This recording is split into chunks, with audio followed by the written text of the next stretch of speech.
Hai semuanya, sini deh, kumpul. Pernah nggak sih kamu abis ngalamin sesuatu yang seru banget kemarin, terus pas mau cerita ke teman pakai bahasa Inggris, malah bingung. Gimana ya ngomongnya? Nah, tenang aja. Hari ini kita bakal bongkar tuntas soal simple past tense. Ini tuh kayak kunci ajaib buat ngebuka semua cerita masa lalu kamu. Udah siap? Coba-coba ingat-ingat deh. Kemarin kamu ngapain aja? Nonton film kah? Nugas sampai malam? Atau mungkin nongkrong sama temen? Nah, semua kegiatan itu kalau mau diceritain dalam bahasa Inggris, kita butuh satu alat khusus biar ceritanya pas dan benar. Dan alat itu jeng-jeng-jeng, ya, simple past tense. Gampangnya gini deh, anggap aja ini tense buat semua kejadian yang udah selesai, udah tuntas. Ada awal, ada akhir, dan semuanya terjadi di masa lalu. Jadi mau itu kejadian 5 menit yang lalu, atau bahkan 10 tahun yang lalu, selama udah kelar, ya kita pakainya ini. Oke, kita mulai dari fondasinya dulu ya, kalimat positif. Gampangnya, ini cara kita bilang, ini loh yang kejadian, inti dari ceritanya gitu. Dan rumusnya, sumpah gampang banget. Kamu cuma butuh 2 hal. Pertama, subjek alias siapa yang lakuin. Terus, langsung aja tempel kata kerja bentuk kedua atau verb 2. Udah, gitu doang. Serius. Ini fondasi paling dasar buat cerita masa lalu. Nih, biar kebayang, kita lihat langsung contohnya. Perhatiin ya kata-kata yang ditebelin itu.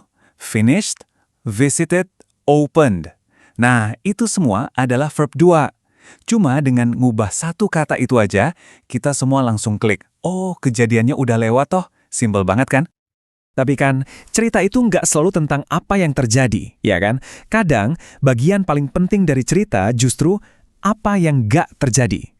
Nah, sekarang kita masuk ke sisi lainnya. Kalimat negatif. Ingat kan kalimat yang tadi?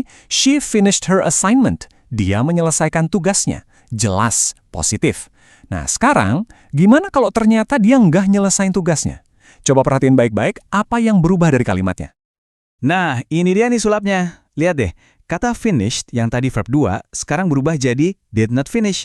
Kata kerjanya balik lagi ke bentuk aslinya, verb 1. Kenapa gitu? Karena si did ini udah ngambil tugasnya. Dia udah jadi penanda lampaunya. Jadi, kata kerjanya nggak perlu repot-repot berubah lagi. Ini penting banget buat diingat ya. Jadi, rumusnya sekarang jadi gini. Subjek, terus tambahin did not, lalu verb 1. Ingat ya, patokannya gampang. Kalau udah ada did di kalimatnya, kata kerjanya pasti balik ke bentuk dasar.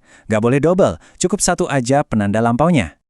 Yuk kita lihat lagi contoh lain biar makin nempel di kepala. He did not attend, bukan attended. They didn't bring. Nah, didn't itu singkatan dari did not ya, bukan brought. Polanya konsisten banget. Did not plus kata kerja bentuk dasar. Selalu. Oke, keren. Kita udah bisa cerita apa yang terjadi dan apa yang nggak terjadi. Nah, sekarang alat terakhir di kotak perkakas kita, kalimat tanya. Ini nih senjatanya buat bikin percakapan jadi lebih seru, buat gali-gali informasi lebih dalam. Rumusnya, sama rapinya, sama konsistennya. Kita mulai kalimatnya pakai did, terus masukin subjeknya, dan coba tebak. Yap, bener banget. Pakai verb 1 lagi. Logikanya sama persis kayak tadi. Karena udah ada did di depan, dia udah jadi penanda lampaunya. Coba deh dengerin. Kedengerannya alami banget kan? Did you watch the movie last weekend? Did she call you yesterday?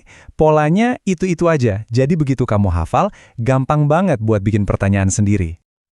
Terus, gimana dong cara jawab pertanyaan kayak gini? Misal ada yang nanya, did they arrive on time? Jawabnya gimana? Gampang banget ternyata. Kamu gak perlu ngulangin satu kalimat penuh. Cukup jawab yes atau no, terus ikutin subjeknya, dan tutup pakai did atau did not. Simple. Yes, they did. No, she did not. Cepat, to the point, dan semua orang langsung ngerti. Oke, sekarang bagian bonusnya. Anggap aja ini semacam contekan atau cheat sheet. Ada kata-kata tertentu yang kalau kamu lihat atau dengar, itu udah kayak lampu neon gede yang teriak, pakai simple past tense. Iya beneran, kata-kata ini tuh kayak petunjuk buat detektif. Begitu kamu nemu salah satunya, hampir bisa dipastiin 99% kalimat itu lagi ngomongin masa lalu. Dan ini dia nih beberapa penanda waktu yang paling sering kita tembulin yesterday, last night, last week, 2 days ago, atau bahkan tahun yang spesifik di masa lalu, kayak in 2010. Begitu kata-kata ini muncul, otak kita harusnya langsung otomatis mikir, aha, ini dia, waktunya pakai simple past tense. Nah, itu dia. 3 formula utama udah kita kuasai. Positif, negatif, dan tanya. Sekarang giliran kamu. Coba langsung praktek. Jawab pertanyaan ini pakai simple past tense. What did you learn today? Apa yang kamu pelajari hari ini? Kamu bisa jawab sesimpel, I learned about simple past tense. Tuh kan, kamu udah bisa pakainya? Keren! Sampai ketemu lagi di materi selanjutnya ya.